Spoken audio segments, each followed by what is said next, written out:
बसिया गांव बहुत ही सुंदर गांव है।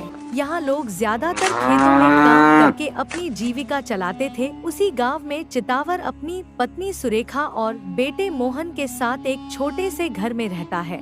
वो लोगों के ही खेतों में काम करता और जो कुछ भी मिलता उसी से गुजर बसर करता। सुरेखा, मैं काम पर जा रहा हूँ, देखता हूँ कहीं काम मिलता भी है या नहीं। अगर गांव में काम नहीं मिला तो कहीं और देखना पड़ेगा। तुम अपना और मोहन का ध्यान रखना। ठीक है जी, आप भी ठीक से जाना और रास्ते में कुछ खा भी लेना। भगवान करे आपको काम जल्द ही मिले और काम के कारण गांव से ज्यादा दूर मत जाना, वरना मैं बेचारी आपको कहाँ ढूंढूंगी। अरे नहीं नहीं सुरेखा, मैं ज्यादा दूर नहीं जाऊंगा और शाम होने तक तो घर वापस ही आ जाऊंगा। अच्छा, अब मैं चलता हूँ।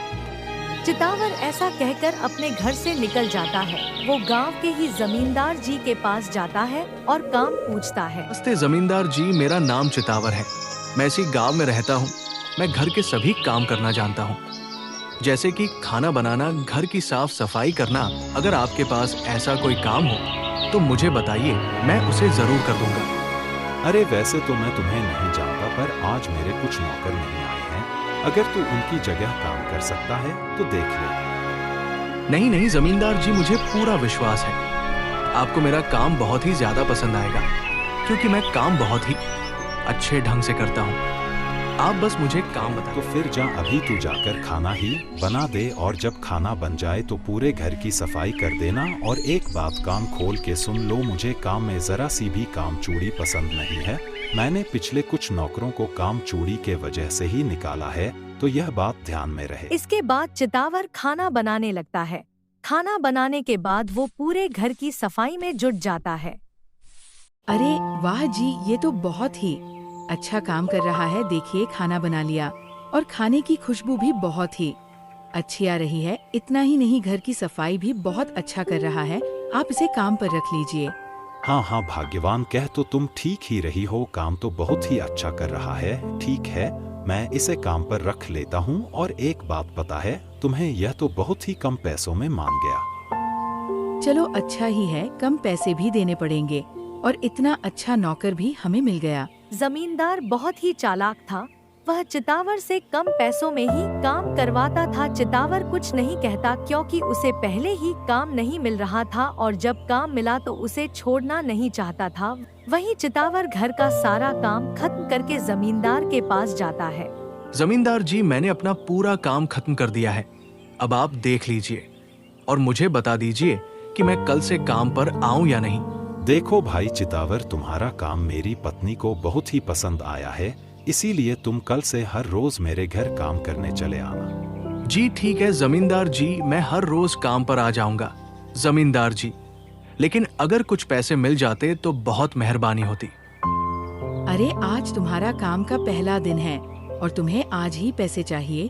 तुम्हें क्या हम हर रोज पैसे देंगे? नहीं नहीं मालकिन जी, ऐसी कोई भी बात नहीं है। वो दरअसल मुझे आज ही काम मिला है और मेरे घर कुछ भी खाने के लिए नहीं है। बस इसी कारण से मैं पैसे मांग रहा था, ताकि मैं घर के लिए राशन का सामान ले सकूं। अच्छा ठीक है, यह लो पैसे। पर एक बात सुन लो, हम तुम्हें हर रोज पैसे नहीं देंगे। महीने के आखिर में तुम अपना पैसा लेना, ठीक है? पैसे लेकर चितावर अपने घर की ओर चल देता है। रास्ते में ही वह घर का राशन का सामान लेता है और घर की ओर निकल जाता है। थोड़ी ही देर में वह घर पहुंचता है, जहां उसकी पत्नी सुरेखा उसका इंतजार कर रही थी। ए जी, आप आ गए। आज काम मिला या नहीं? और ये इतना सारा सामान किसका है? आप बैठिए, मैं आपके लिए पानी लाती हूँ। अरे सुरेखा, मुझे पानी नहीं चाहिए, बस तू ये सामान ले। ये सब हमारे घर का राशन का ही सामान है। ले, इसे संभाल के रख दे। ऊपर वाले के आशीर्वाद से मुझे जमींदार जी के यहाँ काम मिला है।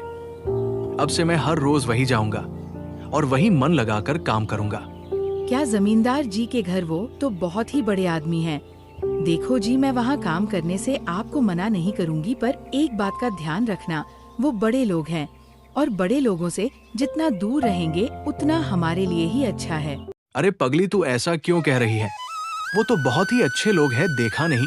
आज काम का पहला ही दिन था और मेरे एक बार कहने पर ही उन्होंने घर के सामान के लिए पैसे दे दिए।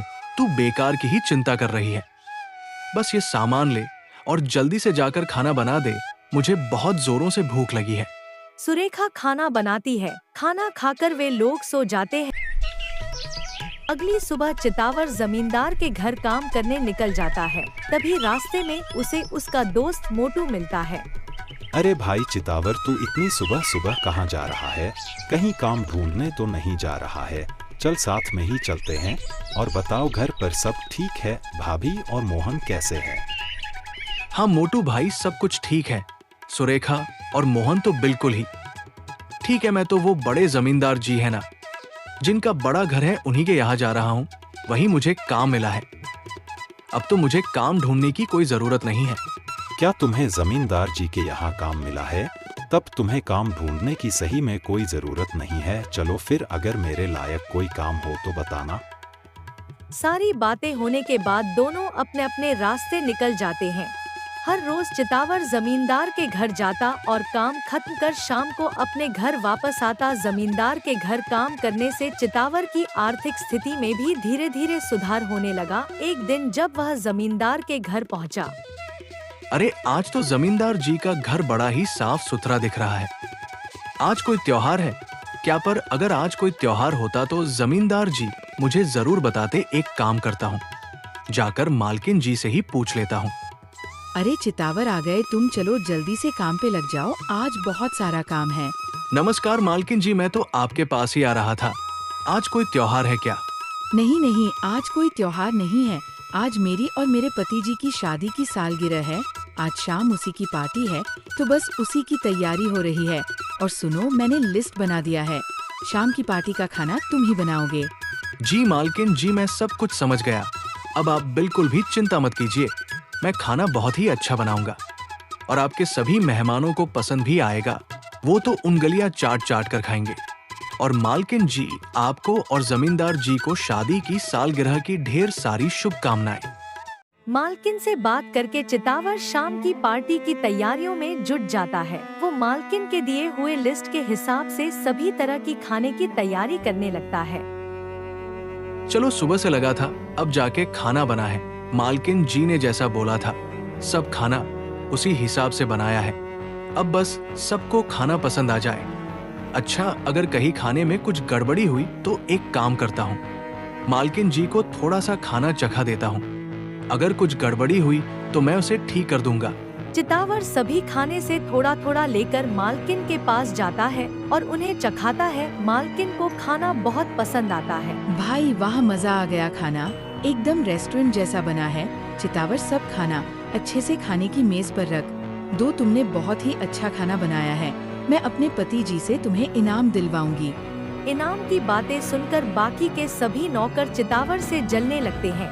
वो लोग बस किसी भी तरह चितावर को काम से निकलवाना चाहते थे। सुबह से शाम हो गई, सारे मेहमान आ गए, पार्टी भी शुरू हो गई। उसी बीच जमींदार के ही एक नौकर ने मालकिन के कमरे से उनकी कीमती सोने का हार चुरा लेता है और चोरी छुपे जाकर चितावर के सामान में रख देता है।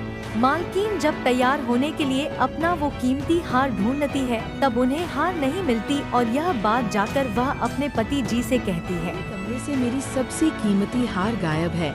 मैंने हर जगह ढूंढा पर कहीं भी नहीं मिला। आप कहीं से भी वो हार मुझे लाकर दीजिए। मालकिन के मुंह से यह बात सुनकर जमींदार गुस्से से आग बबूला हो जाता है। वो नौकरों को बुलाकर उनसे पूछता है और अपना सामान लाने को बोलता है। सामान की तलाशी जब होती है तब चितावर के सामान से वह हार निकलता है। अपने सामान से हार निकलता हुआ देख चितावर चौंक जाता है। ये हार मेरे सामान में कैसे आया? जमींदार जी, मैं सच कह रहा हूँ, मेरा भरोसा कीजिए। मुझे नहीं पता ये हार मेरे सामान में कैसे आ गया। मैं तो बहुत ईमानदार हूँ, ईमानदारी से ही अपना काम करता हूँ। मुझे इस हार के बारे में कुछ नहीं पता। भरोसा करे तुम्हारा, मैंने तुम पे तरस खाकर तुम्हें यहाँ काम पर रखा और तुमने जिस थाली में खाया उसी थाली में छेद कर दिया। अब तो तुम्हें पुलिस ही सुधारेगी। जमींदार पुलिस को बुलाकर चितावर को उनके हवाले कर देता है। पुलिस चितावर को जेल ले जाकर उसे मारती पीटती है और उसे वहीं बंद कर देती है। वहीं दूसरी तरफ चितावर की पत्नी सुरेखा और बेटा मोहन उसकी राह देख रहे थे। इतनी रात हो गई है और वो अभी तक नहीं आए हैं। ऐसा तो कभी नहीं हुआ कि वो घर देर से आए हैं। भगवान, मेरे पति की रक्षा करना। अब बस वो सही सलामत घर आए तभी मुझे शांति मिलेगी। एक तरफ उसकी पत्नी और बेटा उसके लिए चिंतित हो रही थी और वहीं दूसरी तरफ बेचारा चितावर बेकसूर होने के बावजूद भी जेल में था। कुछ दिन ऐसे ही बीत गए। नौकर एक दूसरे से बात कर रहे थे।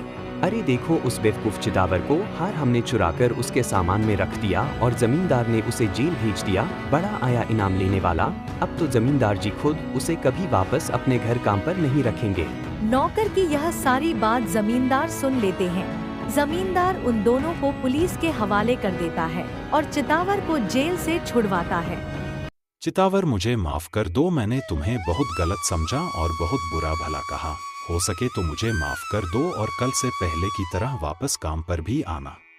चितावर जेल से छूटकर अपने घर जाता है, जहां उसकी पत्नी और बेटा उसकी बेसब्री से इंतजार कर रही थी। वह अपनी पत्नी और बेटे से मिलता है और सुरेखा के पूछने पर सारी बात बताता है। अगली सुबह से वह हर रोज की तरह जमींदार के घर काम पर जाने लगा। दोस्तों, अपनी जिंदगी में ईमानदारी से काम करने वालों पर मुसीबतें तो आती है, पर वह ज्यादा देर टिक नहीं पाता, जैसे इस कहानी में चितावर के साथ हुआ। इसलिए हमें भी ईमानदारी से काम करना चाहिए।